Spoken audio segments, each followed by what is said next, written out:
All right, I think we've got a. I'm watching the numbers here pour in, and it's slowed down a little bit. You ready to get started, Pete?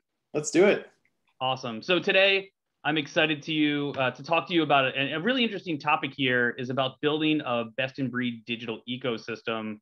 Sort of what are the components of that? Why would you even do it? How does all that work?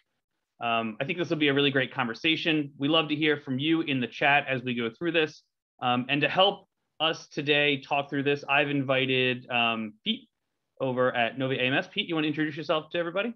Yeah, absolutely. My name is Pete Zimek, founder and CEO of Novi AMS. About 6 years ago, I was voluntold by a board of directors for an association to build what has become Novi AMS. And we've got approaching 200 customers nationwide. And we're our big claim to fame. We are the only AMS approved by Quickbooks for the Quickbooks App Store. And we also are the highest rated AMS on Capterra and Review My AMS right now. Awesome. Big congratulations on those. And my name is Greg Pollack. If you've been attending these webinars, you've seen me here before, but if not, welcome to the series. We do this on a regular monthly basis, talking about how to. And we try and tackle questions that you all have. So if you have specific questions, you want to know how to do things, let us know. Normally, we're talking about data, integrations, leveraging our systems to make the most out of them.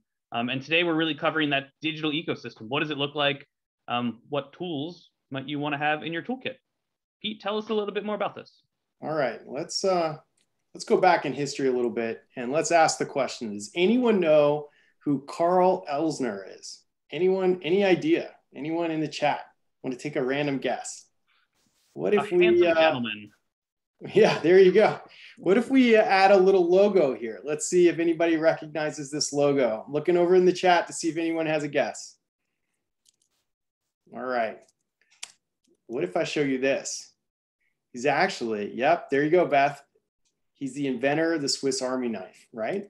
And there's an example of one of the Swiss Army knives right here that our American GIs took back from World War II. I mean, at the time, you know, a huge tool. It was something that people could use, keep in their pocket, definitely served its purpose. Well, by the time the 80s came around and Greg and I were kids, this is what the Swiss Army knife looked like. So, you know, it was one of those things where it had, you know, it was sort of becoming all things to all people, nail file, all sorts of different things, right? Well, if you've seen them recently, they're starting to look like this, which in my opinion, it's getting a little bit ridiculous, right? Like, think about like, who's going to use, like, you know, you've got all these different tools. They've got a tire tread gauge. I mean, really, do you really need to carry that around in your pocket? I'm not sure how you're going to keep this in your pocket, but, you know, are you going to be able to do that? Or, I mean, are you going to pull this thing out to clip your nails? I mean, it's kind of getting ridiculous, right? You could use just a nail clipper instead. Or for instance, here's a screwdriver. You've got the, you know, Phillips head screwdriver. You're going to pull this big thing out of your pocket and try to sort of use this when you've got a 99-cent screwdriver that can do a much, much better job. Or, you know, a can opener. Well, why not just get this on Amazon for $3.99 and have that sitting there in your kitchen sink, you know, in your kitchen where you need it? You know, really, when you start to think about it, in a lot of ways, it's much better to use purpose-built tools. And here's an example. You've got on the left, 87 tools where it's the all things to all people, but nothing is done particularly well, versus 147 tools neatly organized so you can get to them, you can use them, and you can use the right tool for the job. So if you need to hammer something, you need to measure something, whatever it is, it's right there, sitting there in the toolbox. And that's essentially what we're going to talk about today. We're going to talk about building a best-in-class digital ecosystem and around your AMS, and thinking in terms of, you know, having the right tool for the job. That's essentially, that's the task. That's what we're going to talk about. Greg? Yeah, so, you know, why build a best-in-class ecosystem is a question I have.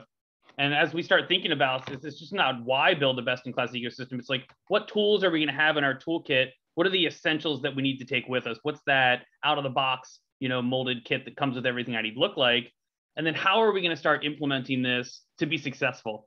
Because the last thing IT wants is disconnected tools, departments going rogue and buying things that sit out there on their own that don't serve the larger needs of the entire organization. So if we think about this, why should we do it?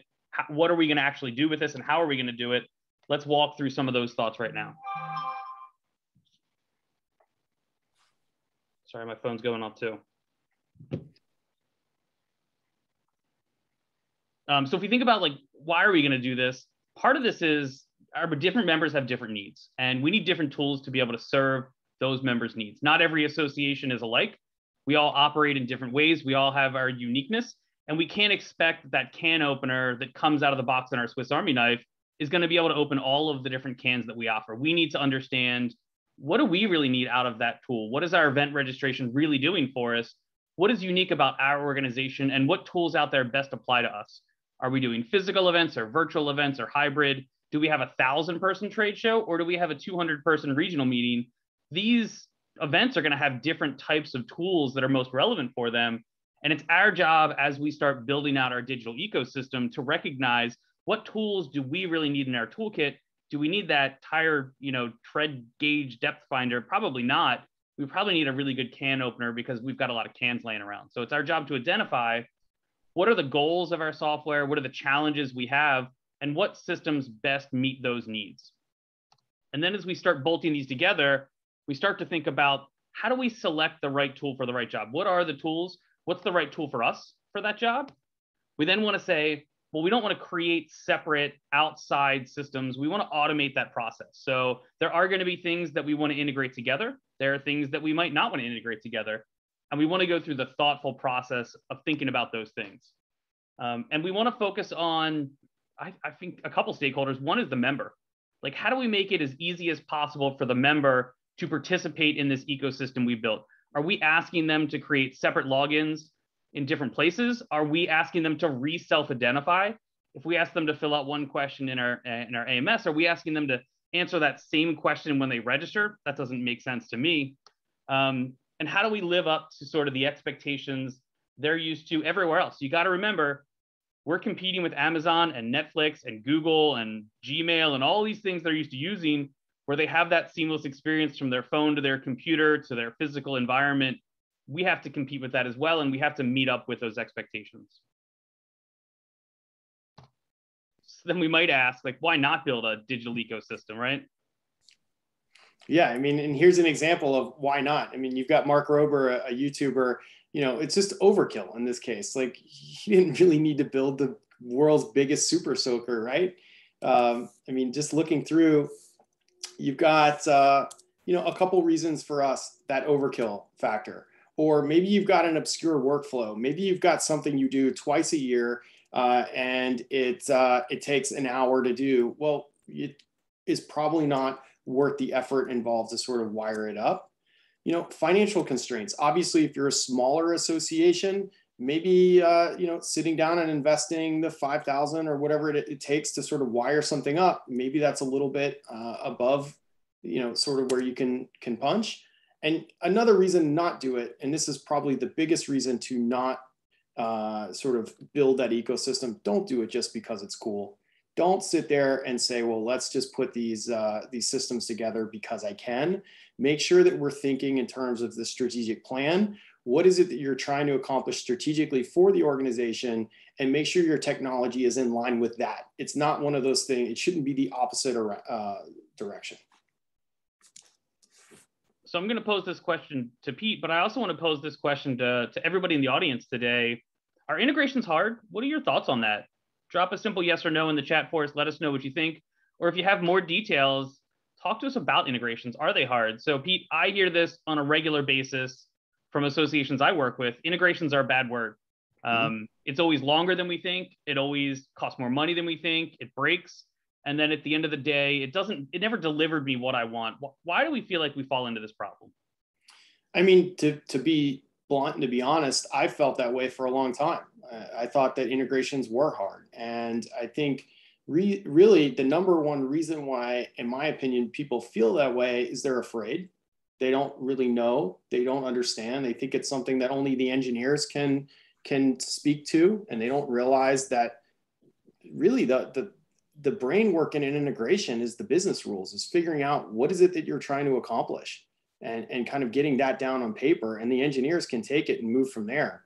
I think also going back 10 years before you had, robust APIs and before you had sort of standards and single sign-on, yeah, it was harder. But in today's modern technology world, if you've got an AMS, if you've got a third-party vendor that's got an open API, I think just, you can find an engineer to come and put these together, or you can find, a middleware provider like Shuffle Exchange or Data Sangria that can do it for you. So in a way, I think integrations were hard. I think that there is that perception, but I think it's one of those things that you can break through. I don't think that perception is truly reality as long as you're not afraid of them, if that makes sense. It makes sense to me. Let me ask another question there. Is the integration an IT job? Is that something I just send over to my tech team and say, integrate these two systems? Absolutely not. I think at the end of the day, the actual work, yes, the IT team is going to do it. An engineer is going to need to put this together. Or if you're using something like a Zapier, you can get someone who's fairly technical to do it. But ultimately, again, the brain work here is in the business rules. It's in figuring out what data needs to go from one system to another. And quite frankly, your engineers are not qualified to answer that question. They're just not qualified. You are going to be, if you're on this call and you're an association professional, you are the one who is the most qualified to figuring out what is it that you need in what system. Love it. And then I think we go back to, we talked about the strategic plan or the goals of the organization. How does this integration help us, the business users, achieve those goals, deliver the strategic plan, connect the dots that are meaningful to us? It's one of those, we were so worried if we could, we never stopped to think if we should. And I think a lot of the integration pain points we went through in the past was we, the business users, didn't tell the IT professionals what and how. They went to do it as a technical exercise and delivered it back. And we said, well, this isn't what I want. And they said, well, you never told me what you wanted. This is what I've given you. So if we can be more thoughtful about that, I think we can end up with a better system, and we can change that from a bad word to a great word, which really delivers those goals and allows us to start benefiting from that technology. And I love this picture here. On the left, we've got a ton of wires, and on the right, we've got less. And I feel like this so many times when we're doing integration, oftentimes the amount of wires don't actually match up with what the systems are designed to do and how they're designed to work. So if we think about a traditional integration, like when we're designing this, if we're thoughtful about what data we have and where we're connecting that data and how it's going to work, we can start to understand, where these things make most sense. And a traditional integration, we're going to be sending, data from the AMS out to our third-party system to process the transaction. We're then going to collect that transaction and write it back into the system so we know who purchased that event registration, right? And this makes a lot of sense. For most purposes, we can understand how this integration is really going to fit. But then we get to something a little bit more complicated than that. Let's talk about something like our online community. So we might start by saying, well, these people are members in the database, so they should be in the online community. And then we say, well, if Greg had a conversation in the online community, we should write that back to our AMS, right? And then we start saying, well, like, what topics did he discuss? Who was he talking to? Who read that discussion? What was the sentiment of that discussion? And all of a sudden, we start to get into this complicated world where we're not actually writing things back in meaningful ways that we plan on using. We're sort of going through that technical exercise of how do I take all this stuff from one spot and put it in another? But we didn't think through the process of should we put that data there? Mm-hmm. And I feel like this is where integrations for me go haywire, is we're going through that, well, like, how do I take this stuff and put it over there? But I didn't plan ahead of time. What are you going to do with it when you get it there? How are you going to leverage this successfully there? How does this align to my strategic goals, right? Mm-hmm. So that leads me to, there's got to be a better way for all this, right? We're all familiar with the infomercial here. We can't just let this chaos happen. Somebody come solve this problem for me. So the good news is there are a couple better ways to do this. One is that thoughtful process, but two is there are new tools out there that weren't available to us 10 years ago when we were doing these integrations. And the tool I'm going to talk about today is that data lake. Mm-hmm. Is the idea that we should 100% write critical business stuff back to our AMS. That's a key decision there. But there's a lot of other stuff that, well, maybe we take those discussions and write them back to our data lake. Maybe we take that sentiment analysis and write it back to our data lake, and we send the transaction back to our database. Because if we go back to that strategic goal, what am I capturing all this community data for? And the idea is, well, I want to know what my members are thinking, right? I want to get inside their head and start doing text analyzation of the data. I want to run it through sentiment and theme detection. And I ultimately want to come up with that, like, well, what are my members thinking? What's inside their brains? And maybe writing that back to the AMS isn't the best way to answer that question. Writing the transaction back, so you know that Greg participated in your community, great idea. But writing the full text of the discussion back, who read it and who commented on it, maybe not the best idea for our integration. And if we think about simplifying those integrations and putting the right data in the right places, I think we can come up with a successful integration path. So as we were brainstorming this, we came up with a lot of systems we think you should consider, right? We think you should consider establishing a baseline of what do you need out of your AMS? What are the things that you should do there? And then what else do you need to level up? What are the additional add-ons you might want? What are the platforms you might want outside of your key system, those add-ons around the planets around your sun? What are those things and what do they look like? Absolutely. So let's take out our notepads. Let's jot down a couple of these things. And if you have a recommendation that we didn't bring up, if you have a favorite platform in any one of these buckets, let us know what platform you love and why you love it. But we're going to talk about a couple things you might want to consider. And then we're going to talk about, like, what data should you integrate from those systems? What data might you want to put in that data lake? And what data might you want to put in the AMS? So the first one I think about is communities. Having a background working at a community company, I know that online communities can be a huge member benefit. And I see a bunch of names on here of people who are already leveraging communities. And when I think about communities, the first thing I think about is, well, it should be a member benefit. So we want to take members from the AMS and write over their permissions into the community so they can access it. And then I think about groups and working groups and committees and sections you're on. And I probably want to take those groups and committees and sections and write that over as well. So Pete is on the board of directors. He has access to that board of directors community. What data might I want to pull back?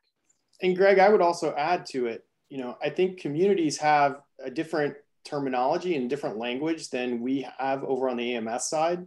And I think this is a great example of what, in my opinion, what AMS on the planet has any business trying to build an online community that's going to be better than one of these. I mean, to me, I think if you're going to be the CEO of an online community company, then that's all that you should be focused on. I mean, I think it's a standalone piece. And you've got some, obviously, you guys are near and dear to Higher Logic, and they're sort of the 800-pound gorilla in the space. They're also, they can be rather expensive. We've got a couple others that I know that are integrated with us at Novi and a lot of other AMSs, whether it's Senji, Mobilize, Breezio, et cetera. You can get these systems connected up to your AMS fairly quickly. And then, to Greg's point, when you want to start analyzing sentiment, well, say that out loud. What AMS should be thinking about analyzing sentiment? Like, we should be figuring out how to automate dues and those types of things. Like, you're blocking and tackling your bread and butter sort of AMS functions and making sure that those are being taken care of automatically or automagically, as the engineers might put it. But things like analyzing sentiment, let's get it over into a data lake and let's get it over into a platform that specializes in that sort of work. And quite frankly, that can build the custom business rules that your organization needs, because that's a place where every organization is going to be different. You made a great point there about, the 800-pound gorilla in the room is Higher Logic. Just like we're thinking about our integrations through a strategic lens, we need to think about these purchases through a strategic lens. Is it worth investing the time, money, and effort into a community with Higher Logic, or is one of these other platforms more right-sized to what I need? Mm-hmm. I know Senji has a great platform, and I see a lot of associations using that, specifically specialized associations like CPA societies use it. Is that a better platform for me and more right for my needs? As we evaluate these tools, we have to not only think, what data are we integrating back and forth thoughtfully, but just because everyone else did it, does that mean it's right for us? Is there a better tool or a more specialized tool that meets our needs? And maybe our goals are different, and maybe we want committees to use it, and there's a better tool out there for that. Absolutely. All right, so what's up next in our tool bag here? All right, marketing and communications. And this one's another one. I mean, people ask us, they come to us and they say, do you have an email marketing component to your AMS? That's a question that we get. And the answer I get back is, what AMS on the planet can build a better email marketing tool than either MailChimp or Constant Contact? I don't know which one is number one or number two, but those are the number one and number two email marketing platforms on the planet. They specialize in two things that are really important. Number one, making it easy for you to make a beautiful email and send it out to your members. And number two, believe it or not, they're the best in the world at making sure that those marketing messages get delivered. And if you set it up properly, they do get delivered, and they're going to get delivered better than some other random system trying to compete with them. Now, the challenge with it, though, is your membership is changing all the time. You also have different segments. You've got different segments of membership that are changing all the time. So for us, we feel like an AMS as the system of record for your membership. We monitor all those changes. We get all those lists into MailChimp and Constant Contact. And then from there, you're using the proper tool to send out your email messages. That said, there's a lot of data that's tied into some of these systems. So Greg, you want to speak about sort of the different types of data that you are sort of collecting? Yeah, so when we think about email, there's a lot of things happening there, right? Did somebody receive the email? Did I send it to them? Was it actually delivered to their address? Did they open it? And then we look at this conversion funnel. Did they open it? Did they click it? Did they take action based on that email? And then how long did it take them to click it? Was it clicked immediately? Was it clicked an hour or 2 hours later, right? And then we start looking at all that data. Well, then we want to look at that over time. Like, of all the marketing emails I sent for events, which one was the most successful, right? These are special questions we want to ask. And having access to that data in a data lake is going to be a great way to answer those questions. We also want to start thinking about, like, what are the questions your marketing team asks? And it's probably more complex stuff, like, does sending more emails get more clicks? This is a pretty challenging question to ask. And it may be that your marketing system has some of those reports in it. It may be that we want to build some of those reports, but it also may be that the data lake is a great place to start dropping those reports in, because now I want to know, well, does sending more emails increase registrations for my event? And this is where the lake really shines, because we're taking our emails and our events and our sales and all those things and blending them together. And that's a really tough question for just one system to have access to the answer for. Greg, it's really interesting you're talking about that type of data analysis. I don't want to say which president it was, but I saw at South by Southwest a presentation by the chief of digital for a presidential candidate. And they asked that same question: if we send more emails, is it negative or positive? They found that they actually raised more money. And based on that finding, they sent more emails, raised more money, and were able to do one particular thing that they felt won the election for them. So literally the question you asked and sort of that level of data analysis, that's available now. I mean, however many years ago, that was something you sort of had to have a high-powered data specialist to sort of dig into. But it sounds like that's something that a traditional association could ask that question today. Is that attainable? Yeah, those are questions we're answering with our partners all the time, is those sort of harder questions. And I would also say, don't go with your preconceived notion. Oftentimes we have a preconceived notion that sending more emails, at some point there's going to be a decline, maybe not. And it might even be sending more renewal emails has an impact, but sending more donating emails might not. So we want to look at our campaigns differently, and we don't want to assume we know what the answer is. We want to let our data talk to us, because our data is going to tell us what our answer is, not what that report I read from HubSpot 2 years ago that collected all this data from corporations said. What did our answer say in our data? And that's a much different answer than just sort of guessing at it. Makes sense. So this is a huge one, and I feel like this is a growing category in the association industry, is my LMS, right? We're delivering more virtual content. We're creating all these learning courses. I talked with an organization last week. They said they took all of their courses from 3 hours, and they're not allowed to have any course longer than 30 minutes. Wow. And we're re-engineering all of our online learning to meet the sort of needs and use cases of our members. She said they're not going to sit behind their desk for 3 hours and watch something. They're watching a 10-minute video on their phone, but we want to track those credits. We want to give them the recognition for doing that. We also want to recognize that revenue in our database. So these are huge systems that I think everybody, if you don't have one, you should start considering. When we think about LMSs, Pete, what sort of data do we send back and forth? And one question I always have is, where does the transaction happen? Where does the credit card swipe go? Do I buy it in the AMS and then it goes tells the LMS that I bought it? Do I buy it in the LMS and then it sends that back to the AMS? Where do you have an answer, or is it depends? Yeah, I mean, my answer is going to be it depends. I've seen connections like this with our customers where they ask us to handle the transaction.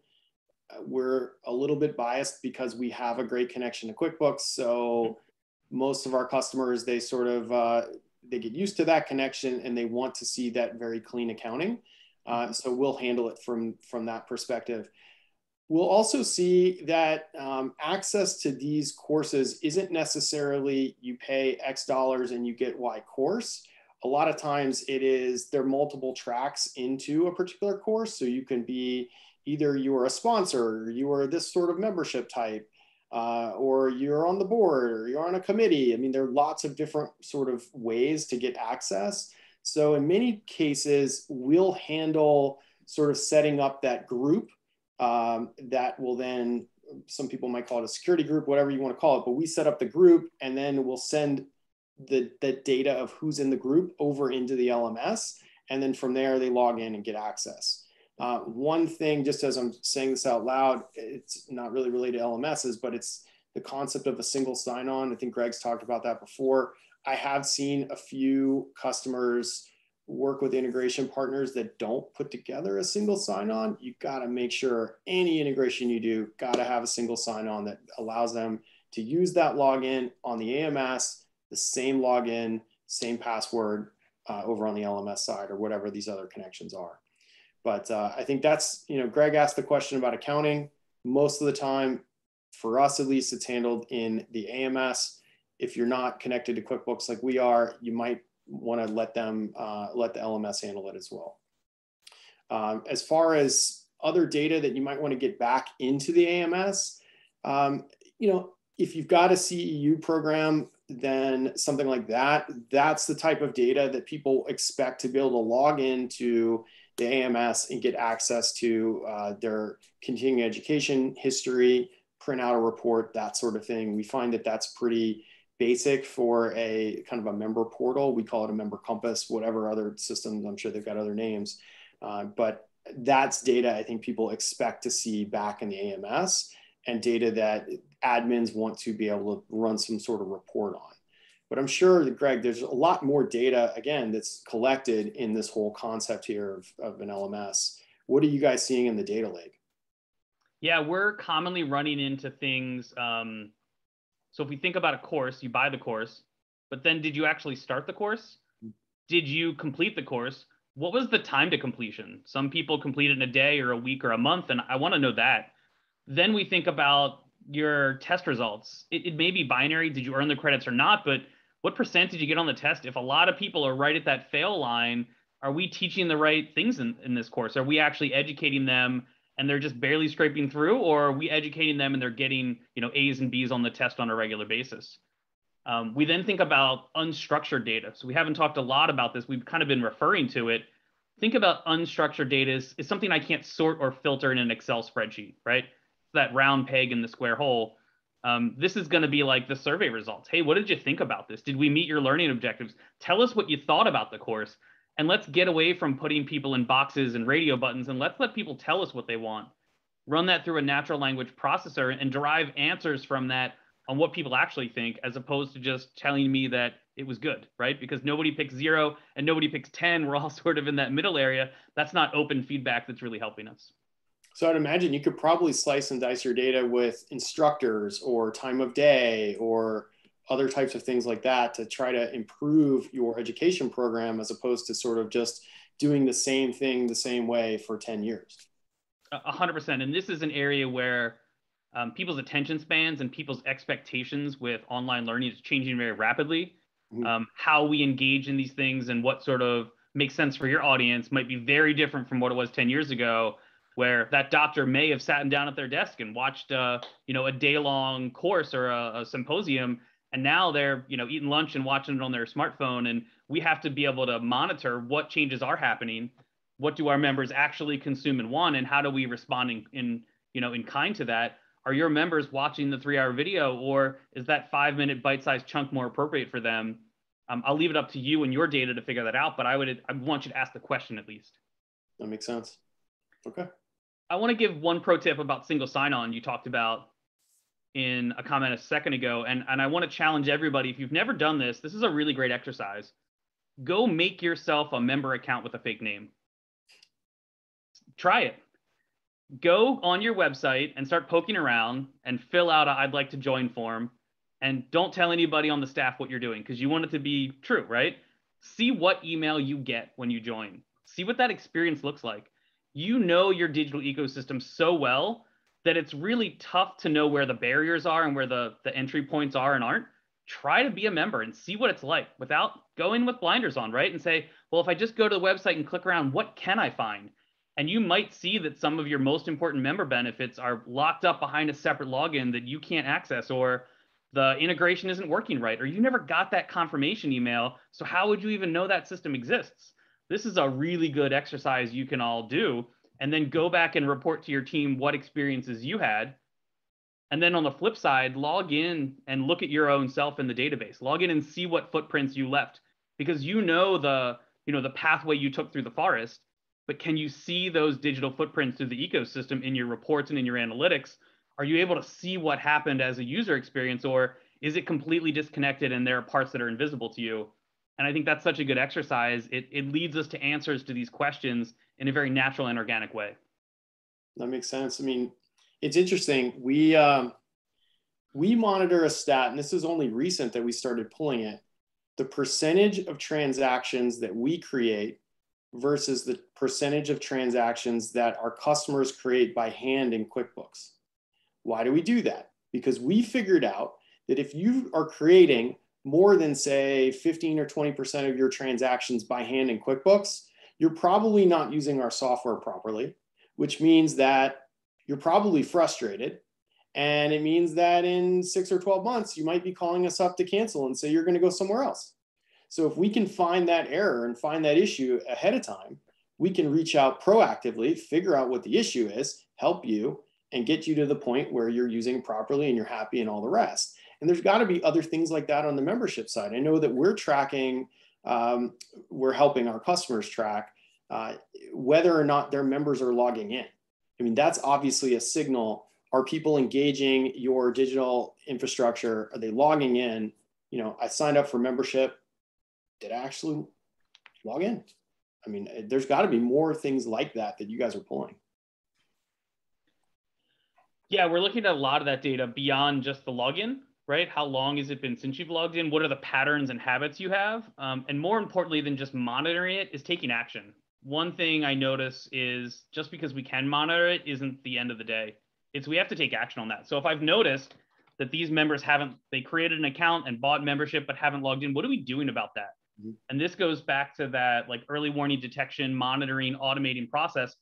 Can I create a list of members who haven't engaged in the right ways within the first 3 months and then feed them back into my marketing automation system, right? If we're collecting these digital footprints and we can see activity, we can also see lack of activity. So one of those questions we ask in our strategic plan, like, why are we capturing this data? It might be something simple as a yes or no flag. Did they use that member benefit? Yes or no? And what I'm looking for is if there's 5 or 6 no flags, well, we got to get on top of that before it's too late. So that might be enough data to let you know if they're leveraging the benefits or not. You might not need all the data to just say, hey, I've noticed you haven't done these 5 things we offer. Let's start working on that before it's too late. I mean, I know this sounds like this takes a lot of time and resources to set up, but one thing that we like to say is sometimes you have to go slow to go fast. And I feel like if you set up infrastructure like this, you take the time to think it through, it will allow you to do more with fewer people eventually. Not saying we're going to let people go, but I'm saying with a small staff and budget constraints, you can end up doing much more with it once you put this automation and data analysis in place.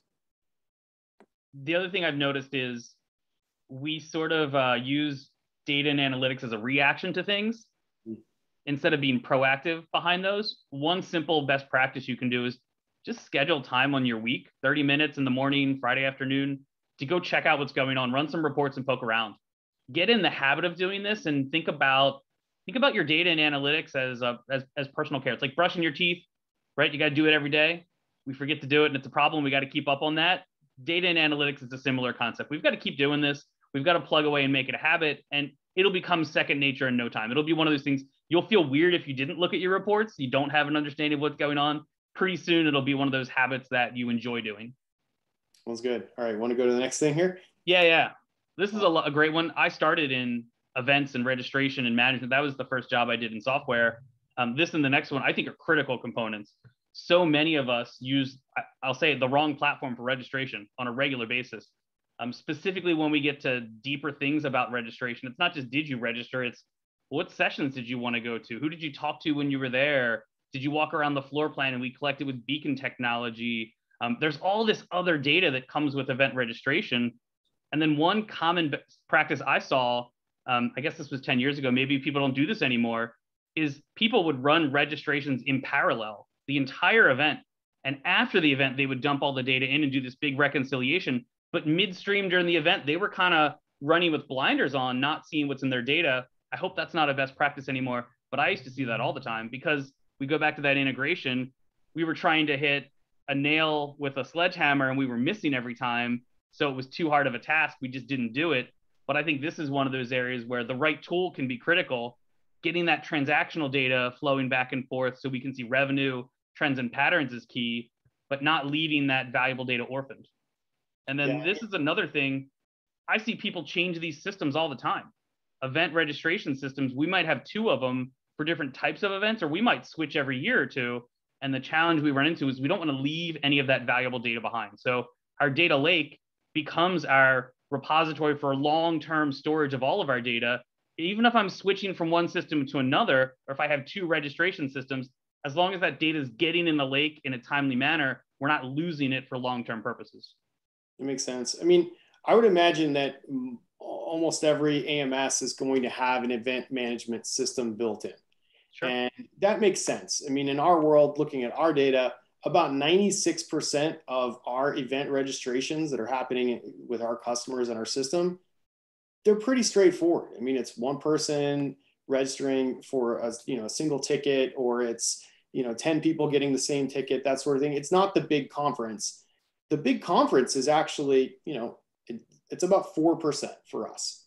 But those big conferences sometimes could be multi-million-dollar events. It could be more than half of the organization's annual budget for some of these organizations. I mean, these things are very, very important. They're going to have they can have lots of detail, like speaker management, session management, a mobile app, gamification. There's so many different things that could go into a particular event.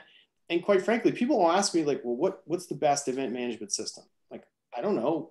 There are a lot of different reasons why you would choose eShow or CVent or the other. I mean, ultimately, every event is going to be different.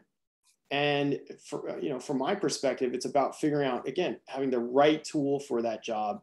And I think, Greg, you make a great point. What frees you up to have the right tool, it's a couple of things. Number one, it's the fact that, yes, these connections are way easier than they ever were to put in place. So we can do that.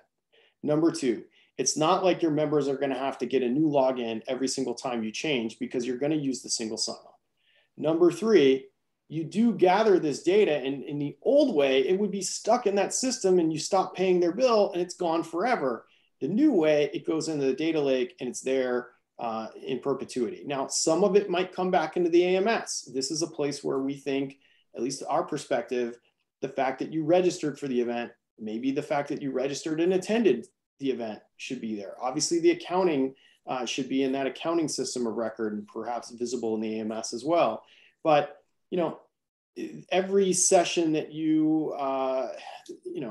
every speaker review that you gave, well, that doesn't necessarily make so much sense in the AMS. And quite frankly, I think you're going to end up cluttering it up if you try to jam it in there.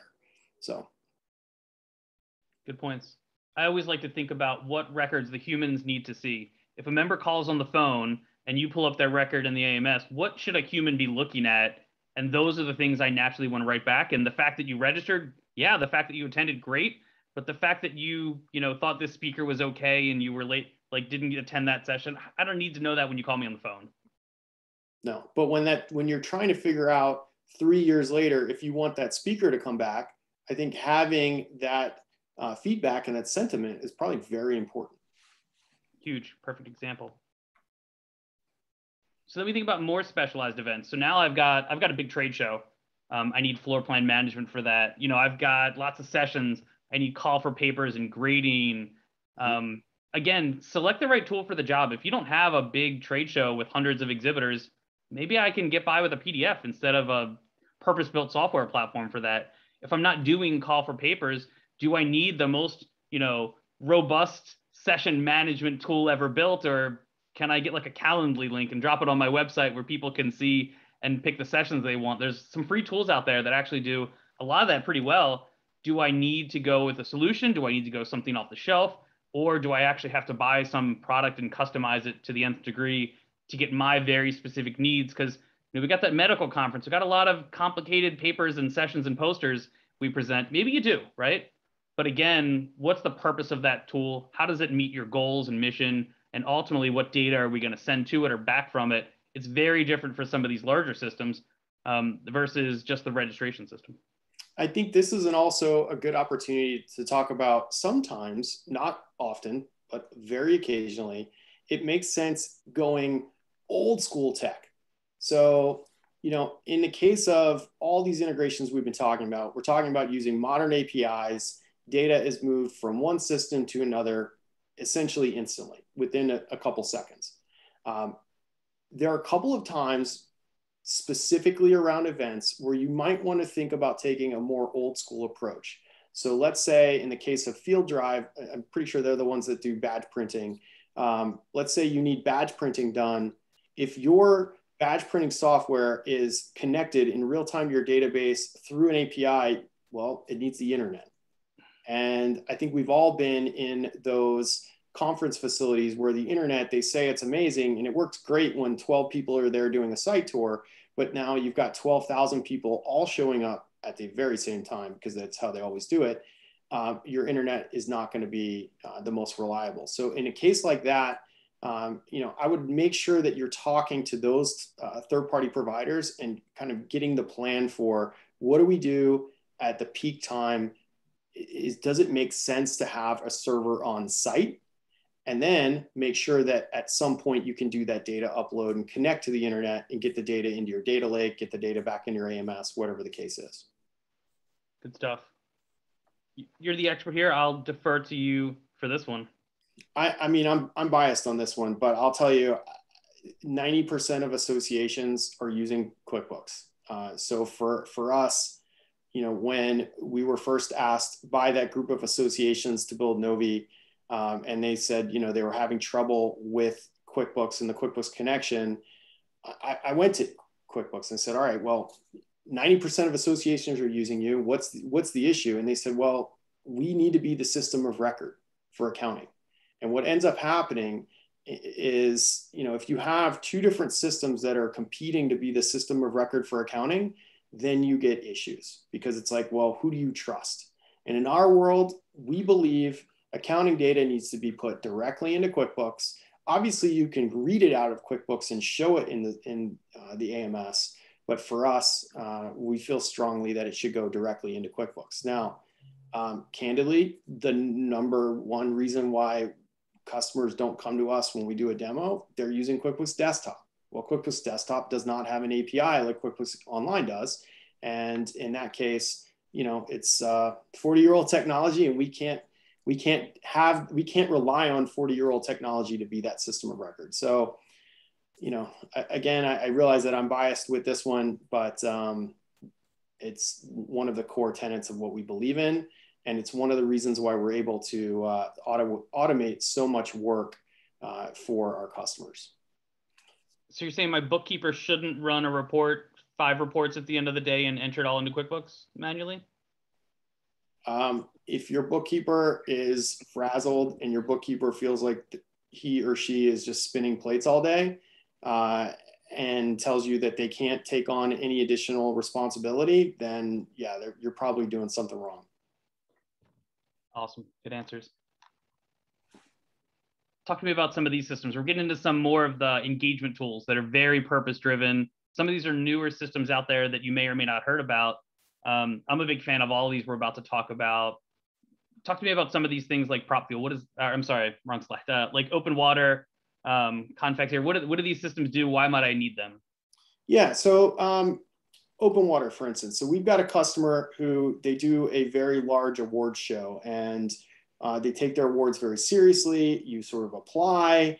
There's a financial piece to the application. There's judging that happens, and then ultimately a winner is announced. Well, in their old approach, they sold an application. Essentially, they charge you the $50 or $100, whatever it was, and that was an award nomination. But then they would sort of gather the data and try to track it all in Excel, and the whole thing was just a big mess. They moved over to Open Water. Ironically, we worked with Open Water to kind of get the accounting stuff correct. But at that point, like Open Water handles all of their award nominations for them. I mean, obviously the people are going in and doing the judging, but the organization is there.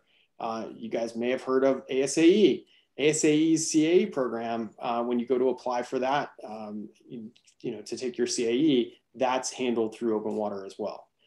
Convex, they work with a number of academic associations when you're dealing with conference presentations and that sort of thing.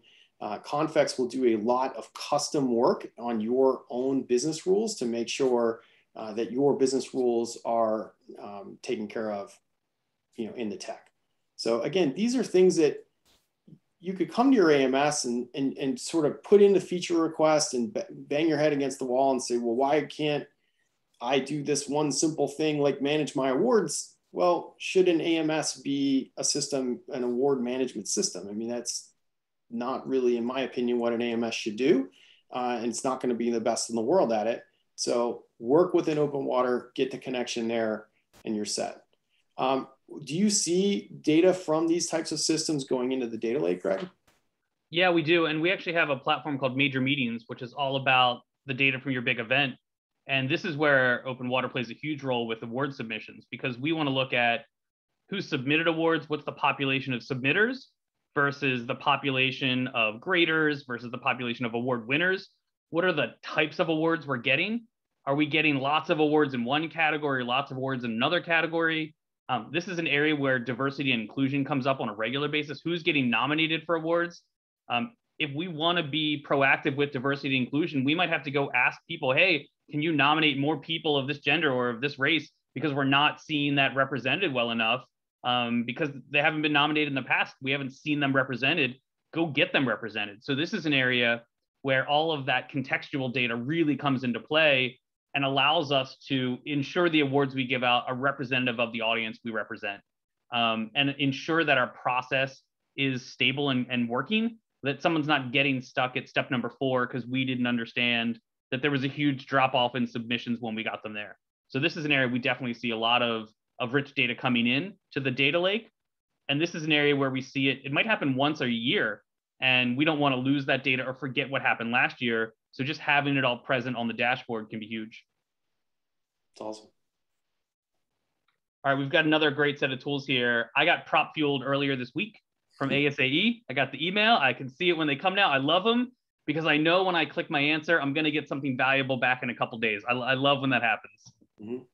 Yeah, I mean, I think this is really talking about being organic in the way that you communicate with your members. And, I think Dave Will, the founder of PropFuel, I've chatted with him a few times, and he'll ask the question, is it really natural to just scream at people and have like a one-way conversation? Or is it more natural to have a two-way conversation? Well, a system like PropFuel or say live chat on your website, that gives you an opportunity to have either one-on-one conversations or one-on-one conversations at scale in the case of PropFuel with your members. So again, this is sort of going next level and sort of beyond and outside of what, in my opinion, a traditional AMS would handle.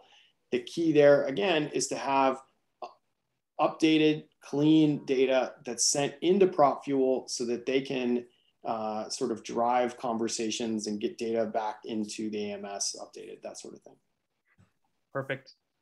This is something I talk with people on a regular basis about. Somebody literally told me on Tuesday, I was talking to her. She said using her AMS driven pages is a nightmare. She dreads every time she has to go update her content. It's such a hard, cumbersome process. And then I hear a lot of times it's so rigid and structured. Like I can't make the website look and feel like I want because I've got to use this out of the box solution that looks templated and we all look the same. And I want to be special and I want to look unique. And I don't have the flexibility to do that. And I think this is one of those areas where a best in breed solution makes so much sense. Yeah, I mean, in our case, about 90% of our customers use our content management system, our website, as their website, and it works really well. We give them a lot of automation and it makes it nice and easy.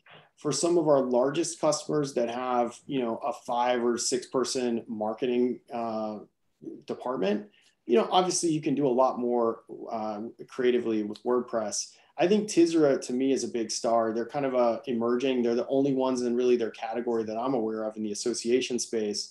We had a customer a couple of years ago. She said, look, I want to move to your system, but I've got thousands of documents that our members need to get varying levels of access to. I need something almost like a Dropbox for them. And we did a ton of research, couldn't find anything. And I just walked the trade show floor at ASAE a few years back and found Abe, the founder of TThe. And every one of our customers that has gone over to their system, we connected into Novi really well. They love it. So it's worked out really well for them. Awesome. And then what about like plugging in Google Analytics? Do you recommend your customers plug that in? Yeah, 100%. I mean, all of our customers have Google Analytics plugged into their website. I think that it's an interesting question because all of them have it. I would say very few use it to analyze their data. I think they have it. They can get you the basic numbers. But it seems like that's an area where I think they kind of almost struggle to figure out, well, what do I do with this data? That's something I hear a lot is we put it on the website because it was part of the setup process. There's a box to put it in there, but we never went into Google to configure the rest of it. We never actually leverage it. Maybe one person has access to that black box. And part of doing a data analytics project is about breaking down silos. Is about saying just because you're not on the marketing team and you've never logged into Google Analytics doesn't mean you shouldn't know how your website's doing. It doesn't mean you shouldn't know what's the number one search term. Where is our traffic coming from? Is it organic? Is it Google? If people search for us and come through Google, what are they typing in to get to our website? I guarantee your marketing team wants to know that. But if it's only available in Google Analytics and they've got to go through a person to get it, it's not going to be a resource they use time and time again. So this is another area where we really want to say democratize that data. Make it easy for everybody to get access to it. Makes sense. Here's another one. I cheat and I look at websites with a tool called Built With, and I see Feather on websites all the time now. What are these non-dues revenue things like Feather do for me? I mean, for Feather, it's something we actually use. So if you come visit noviams.com, we will essentially follow you around with some reminder ads. You'll be on, your favorite news site later in the day or in a few days, and you might see a testimonial or two for Novi. But that's something that we've come to use. It's also a tool that associations can use to resell their own retargeting. So, if let's say you've got a lot of vendor members that want to sponsor things, but you feel like you really don't want to kind of junk up your site with too much advertising, we recommend that using a system like Feather, it's great for that. Google Ad Manager is another one. People come to us and say, hey, I want to run ads on our site. Great. Well, we can build spots, to put those ads. Google Ad Manager, it's free. And you just drop in a little bit of code and it'll track all of the analytics surrounding those ads and sort of serving them up. So, instead of just dropping in a JPEG of an ad right there on the page and saying, okay, we're done, you can actually get a lot more data using Google Ad Manager. Have you guys connected to that, bringing it up into the data lake? Have you seen any of that? Not yet, not yet. This is something where we haven't found a customer who's ready to do that. But this is something we're ready to explore. So if you have Google Ad Manager and you're ready to start leveraging that data, let us know what sort of questions you have. Data scientists love to see samples of the data to be able to analyze it and build it. And we haven't encountered a customer who's asked that specific question yet, but we're excited to do that. Obviously, we've worked with Feather in the past, leveraging their data, but we haven't run into the Google Ad Manager yet. It's cool. So let's bring this home. You talked about a lot of things in the ecosystem. There's a lot of options out there. I've got a finite budget and time. How do I decide, what tools should I be buying? When do I need them? Which one's right for me? How do I integrate it? There's a lot of questions out there that our attendees, I think, are going to be asking out of this. Walk me through a process of decision making. How do I make a smart decision? I think the first thing you need to do, let's go back to that strategic plan. What is it that you're trying to accomplish at the strategic level? And then the next piece, and it's really, number 3, don't be afraid.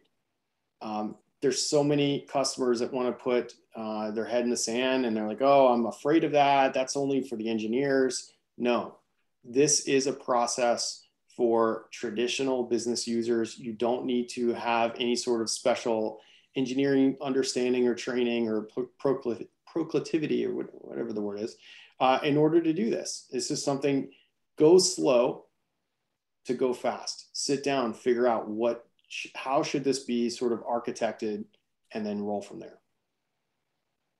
I'd say a great resource is ask your peers, what are they doing? There's a lot of smart people in the industry who've already done this.